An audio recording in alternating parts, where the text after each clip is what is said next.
मामा जी से कहना चाहूँगा कि वो बच्चों का उत्साह बंद कीजिए।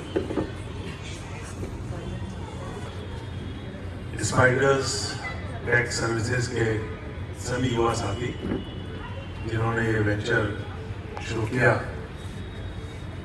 और डिजिटल आजकल डिजिटल वर्ल्ड ऐसा है कि उसके बिना दुनिया है ही नहीं। आजकल माता बहनें भी मोबाइल लेकर के रसोई में खड़ी होती हैं और सारी रेसिपीज उसमें मिल जाती हैं। तो क्या होता है वो क्योंकि डिजिटल वर्ल्ड में आप सब लोग काम कर रहे हैं, तो उसने कभी हम कल्पना नहीं करते थे। सीनियर बंगला जी खड़े हैं, जब हम इन्हें न्यूज़ भेजते थे तो ये पैकेट बना करके मिनट भेजते थे, मतलब अगले दिन या 2 दिन बाद न्यूज़ छप के आ गई। उसके बाद एक समय आया जब फैक्स चला, फिर फैक्स जाता था तब छप के आती थी। धीरे धीरे धीरे आज ये स्थिति है कि अभी हम यहाँ पर जो बोल रहे हैं उसको आप लाइव करिए और पूरी दुनिया उसको देखेगी। इंफॉर्मेशन टेक्नोलॉजी इतनी क्रांतिकारी उसमें पिछले 3 दशकों में प्रगति हुई है। तो आज मैंने आपको बेटी की बात बता रहा था कि उसने मोबाइल में अपनी माँ से वीडियो कॉल कर करके चाय बनाने से लेकर के पूरा खाना बनाना सीखा। और क्योंकि अब मोबाइल में तो गांव में घास काटते हुए रील बन रही है हमारी बहनों की, बहुत पॉपुलर हो रही है, कई मिलियन व्यूज मिल रहे हैं, मोनेटाइज भी हो रहे हैं, पैसे भी लोग कमा रहे हैं।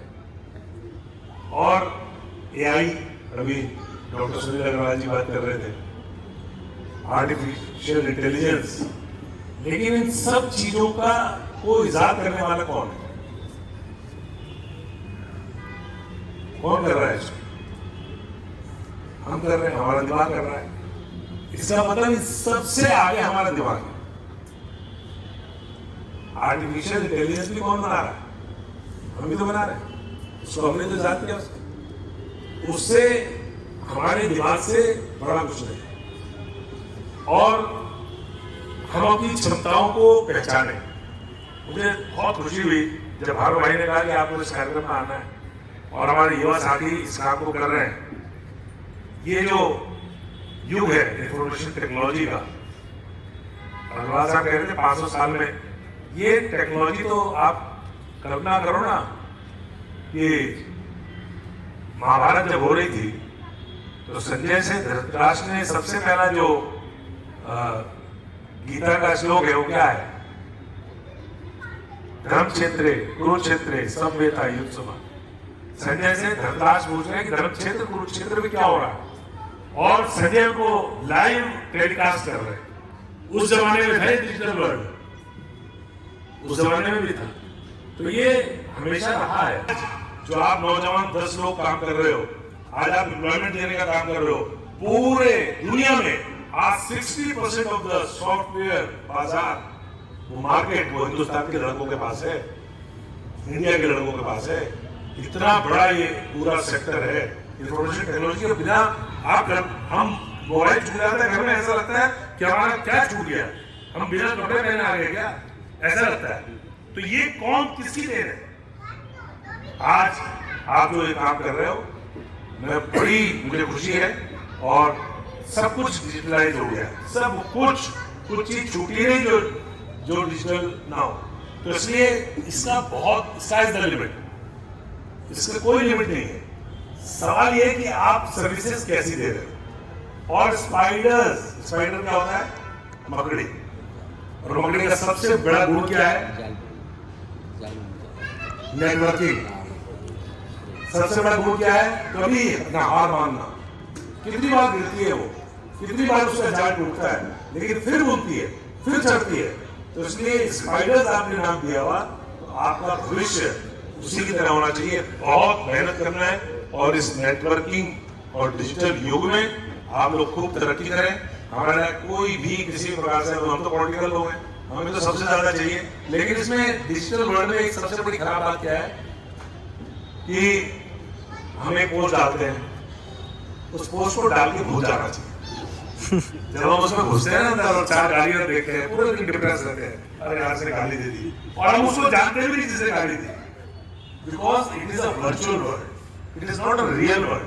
और जब हम वर्चुअल वर्ल्ड में घुस गए हैं तो हम कमरे में 5 बच्चे बैठे हुए हैं मेरे घर के, हमारे घर में तो बहुत बड़ा परिवार है, 6 भाई बहन हम, सबके 2-2 बच्चे। अब वो 12 बच्चे जब एक साथ कमरे में बैठते हैं तो वो इतने अनसोशल हो गए हैं सोशल मीडिया में घुस के कि वो 12 के 12 मोबाइल लेकर के बैठते हैं, आपस में बात भी नहीं करते। इसके अगर प्रोज हैं तो इसके कॉन्स हैं, इसकी अच्छाइयां हैं तो इसकी बुराइयां भी। तो इसलिए बुराइयों से बचो और उसका जो मैक्सिमम यूटिलाइज समाज के लिए हो सकता है, सोसाइटी के लिए हो सकता है, एम्प्लॉयमेंट के लिए हो सकता है, बिजनेस के लिए हो सकता है, हमारी पॉलिटिक्स के लिए हो सकता है, उसका बेस्ट यूज हमको करना चाहिए। और मैं आपके भविष्य की बहुत बहुत उज्जवल कामनाएं करता हूँ। इसलिए छोटे से ऑफिस से आपको बड़ा काम करना है, आसमान छूना है, और मेरी बहुत शुभकामनाएं। मेरा जो पॉलिटिकल काम होगा वो भी मैं तुम्हें दूंगा। मैं तो अपने इलेक्शन में मैं अपनी लड़ाई करनी नहीं चाहिए, लेकिन देहरादून में सारा सोशल मीडिया, सारे पॉलिटिकल लीडर्स का देख लेना, सबसे कम गाली मुझे पड़ती है। मैं बहुत खुशी हूँ कि कौन सा कंटेंट डालना है, क्योंकि कंटेंट क्रिएशन भी अपने आप में एक कला है। तो आप उस काम में हो, मैं छोटे छोटे टिप्स दे रहा हूँ, आप लोग इसके बासर हो। हम आपकी पीढ़ी से ऊपर वाली पीढ़ी है, तो इसमें हम तो पुराने हो चुके हैं। जो मोबाइल में हमारे यहाँ 10 साल का बच्चा कर सकता है वो हम नहीं कर सकते, तो सब कुछ जानता है। इसलिए आप लोगों के पास ज्यादा टिप्स हैं, लेकिन जो कुछ मैंने अपने तजुर्बे से सीखा है, जो 2.5 के हमारे सफेद बाल हैं, इनका जो तजुर्बे का वो है वो मैं आपको दे रहा हूँ कि कंटेंट क्रिएशन बहुत इंपॉर्टेंट होता है। उसको आप बेस्ट कंटेंट बनाइए, बेस्ट परफॉर्मेंस दीजिए, बेस्ट सर्विसेज दीजिए, और दुनिया में एक सबसे बड़ी बात बता रहा हूँ, मंत्र दे रहा हूँ, बेईमान से बेईमान आदमी दोस्त ईमानदार चाहता है। मैं कितना भी बड़ा बेईमान हूँ, लेकिन सोचूंगा भालू भगवान जी मेरे प्रति ईमानदार है।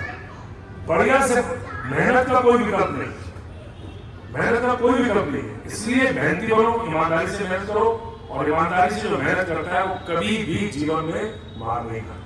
आपके लिए बहुत बहुत शुभकामनाएं। शायद मैं ज्यादा बोल गया, लेकिन मेरा बड़ा प्रिय सब्जेक्ट है, इसलिए मैं बोल रहा हूँ। आप सब लोगों को, जितने यंगस्टर्स यहाँ पे हैं, आप लोग एम्प्लॉय ना बने, एम्प्लॉयमेंट देने वाले बने, ऐसी मेरी आपके लिए शुभकामनाएं। Thank you very much.